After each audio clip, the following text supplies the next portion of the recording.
You wake in the suffocating darkness of a stone cell, your breath forming clouds in air so cold it burns your lungs. The rough wool of your habit scratches against skin that has forgotten the touch of silk, and your bare feet press against flagstones that never warm, no matter how many years you've walked these corridors. You are Sister Marguerite, and you are 19 years old, though you feel ancient in ways that have nothing to do with time.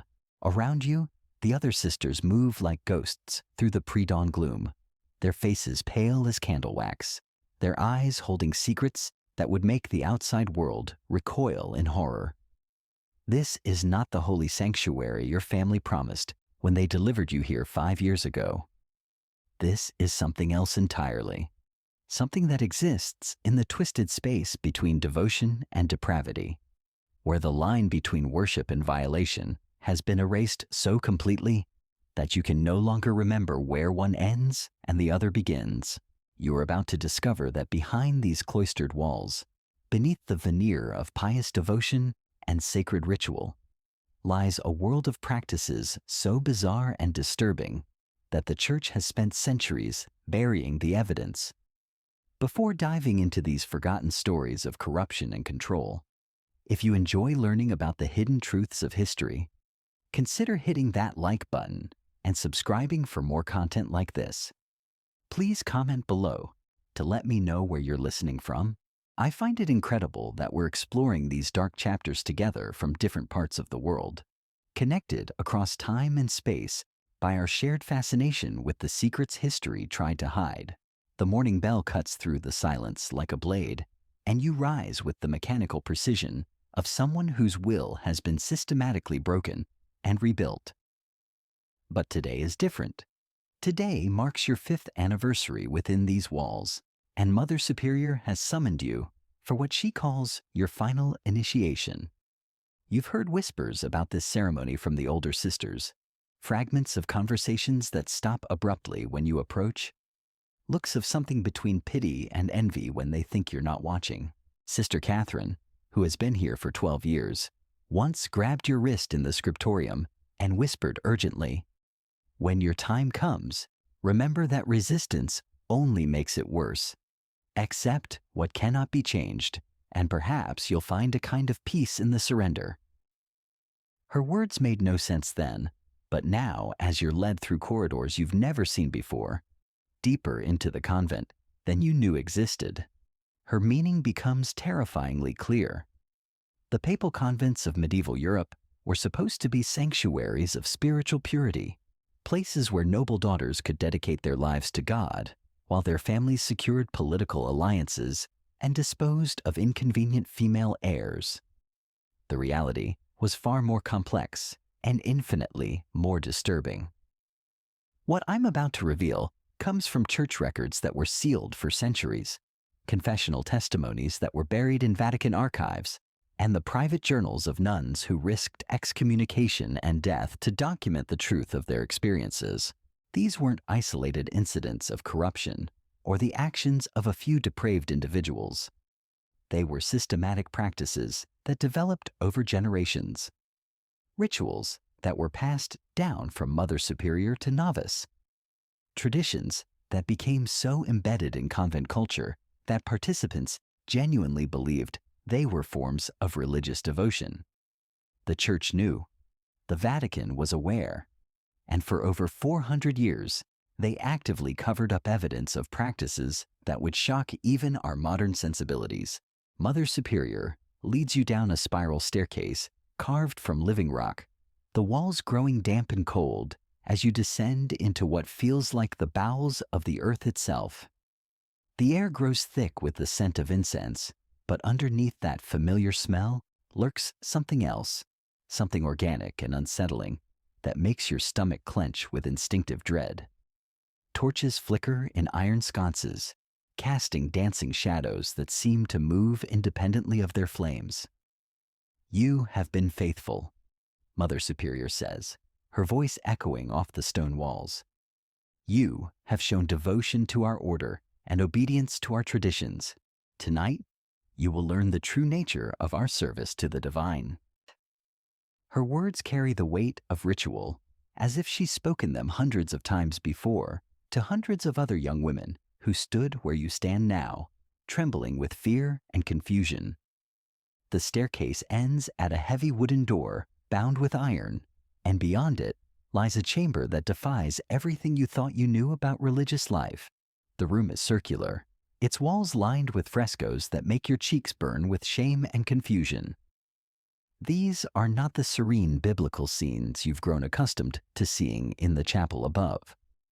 These images depict human forms in positions and activities that seem to merge the sacred with the profane in ways that make your mind reel. But it's not the artwork that makes you gasp and step backward. It's the other sisters, dozens of them, arranged in patterns around the room in various states of undress, their faces illuminated by candlelight that reveals expressions of ecstatic fervor mixed with something that looks disturbingly like fear. Some are on their knees, others prostrate on the cold stone floor, and still others stand with their arms raised toward a central figure whose identity is hidden beneath robes and shadows.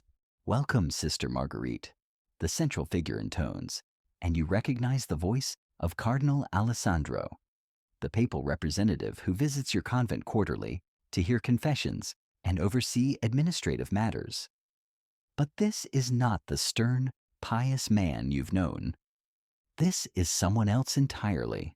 Someone whose presence fills the chamber with an energy that makes your skin crawl and your pulse race with a mixture of terror and unwanted anticipation. The rituals you're about to witness and participate in have their roots in practices that stretch back to the earliest days of organized religious life. What began as legitimate spiritual exercises designed to mortify the flesh and bring nuns closer to divine union gradually transformed into something far more sinister. The isolation of convent life, the absolute authority of religious superiors, and the systematic breaking down of individual will created perfect conditions for the development of practices that served earthly desires while masquerading as heavenly devotion. In the convent of St. Anna in Florence, records from 1347 describe monthly ceremonies where novices were required to demonstrate their complete surrender to God's will through acts that left them emotionally shattered and spiritually confused. The convent of Maria Santissima near Rome maintained detailed accounts of initiation rituals that involved sensory deprivation, physical manipulation, and psychological conditioning techniques that would be recognized today as sophisticated forms of abuse designed to create dependency and compliance. Your hands shake as Mother Superior approaches with what appears to be a chalice, but as she draws closer, you realize it contains something that is definitely not wine. The liquid is dark and thick, with an odor that makes your nostrils flare with recognition of something fundamentally wrong. Around you, the other sisters begin to chant in Latin. But these are not the familiar prayers of your daily devotions. These words carry different meanings, invoke different powers, and seem to call forth responses from the shadows themselves. "Drink," Mother Superior commands, her voice carrying the absolute authority you've learned never to question. And know that in this act, you surrender the last vestiges of your worldly self to become truly one with the divine mysteries. The chalice trembles in your hands as you realize this moment will divide your life into before and after.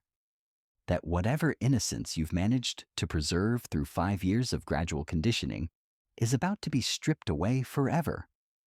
The liquid burns as it slides down your throat, leaving a metallic taste that seems to coat your tongue with copper and something else you can't identify. Within moments, the chamber begins to shift and blur around you. The candlelight becomes more intense, the chanting more hypnotic, and your own body feels strangely disconnected from your conscious mind. You understand now why the older sisters spoke in hushed tones about this ceremony, why some of them never seemed quite the same afterward. What you're experiencing was documented in dozens of papal convents across Europe between the 13th and 16th centuries. The church investigators who eventually uncovered these practices found evidence of systematic drugging, using combinations of ergot-contaminated grain, various herbs known for their psychoactive properties, and substances that created states of heightened suggestibility and emotional vulnerability. The nuns weren't willing participants in debauchery. They were victims of elaborate psychological manipulation designed to break down their resistance and remake them in the image their superiors desired. Cardinal Alessandro steps forward, his face now visible in the flickering light. And you see something in his eyes that makes your blood run cold. This is not the look of a man consumed by holy fervor or divine ecstasy. This is the calculating gaze of someone who has perfected the art of exploitation, who has learned to use religious authority as a weapon against the vulnerable souls placed in his care. Behind him, other figures emerge from the shadows, men whose presence in this sacred space should be impossible, whose very existence here violates every rule you've been taught about the sanctity of cloistered life. The body is the temple of the soul, Cardinal Alessandro intones, beginning what sounds like a liturgy but feels like a violation. And the temple must be consecrated through suffering, through surrender, through the complete abandonment of earthly shame. His words echo off the stone walls, mixing with the continued chanting of the sisters, to create a soundscape that seems designed to overwhelm your ability to think clearly or resist what's about to happen. The records from the convent of San Benedetto in Venice, discovered during renovations in 1823, contained detailed descriptions of ceremonies that lasted for hours, involving practices that systematically blurred the lines between religious ecstasy and sexual exploitation. Young nuns were told they were experiencing mystical unions with the divine, that their suffering was purifying their souls, that their compliance was evidence of their spiritual advancement. The psychological manipulation was so complete that many genuinely believed they were participating in sacred rituals rather than elaborate forms of abuse. As the effects of whatever you drank intensify, you find yourself moving without conscious decision, your body responding to commands you don't remember receiving. The other sisters around you seem to be in similar states, present but not present, aware but not aware, participating in activities that would horrify their rational minds if they were fully conscious. You realize this is how the system perpetuated itself, by creating conditions where victims couldn't fully process what was happening to them, couldn't form clear memories that might later lead to resistance or revelation. The ceremony continues through the night, a carefully orchestrated sequence of psychological and physical manipulation, designed to create permanent changes in your understanding of yourself, your relationship to authority, and your place within the convent hierarchy. By dawn, when you're finally led back to your cell, you carry within you secrets that can never be spoken, experiences that exist in the gray space between memory and nightmare.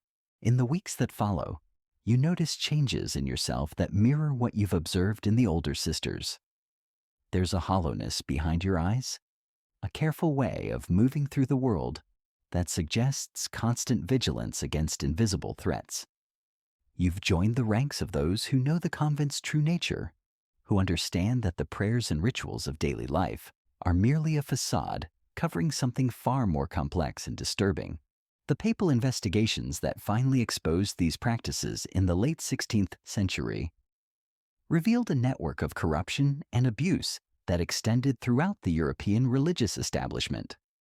Convents that were supposed to be havens of spiritual purity had become sophisticated operations for the exploitation of vulnerable women, using religious authority and psychological manipulation to create compliant victims who genuinely believed their suffering was sanctified. As you kneel in the chapel during morning prayers, surrounded by sisters who share your terrible knowledge, you understand that you are part of a system that will continue long after you're gone. New novices will arrive, young and hopeful, and they too will undergo the gradual process of conditioning that will prepare them for their own initiation. The cycle will continue because it serves the interests of those in power, because it's protected by religious authority, And because its victims are systematically prevented from speaking out or seeking help, the bells that once called you to prayer now feel like chains binding you to a life you never chose, in service to purposes you never understood until it was too late. Behind these cloistered walls, the line between the sacred and the profane has been erased so completely that victims and perpetrators alike have lost the ability to distinguish between devotion and degradation. Your story, like those of countless sisters before and after you, will remain hidden behind walls of stone and silence, another secret buried in the dark history of institutional power and the vulnerable souls it consumed. This is the reality that church historians spent centuries hiding, the truth that challenges our understanding of religious life in medieval Europe, and the legacy that reminds us that no institution, however sacred its claims, is immune to the corrupting influence of unchecked power over the powerless.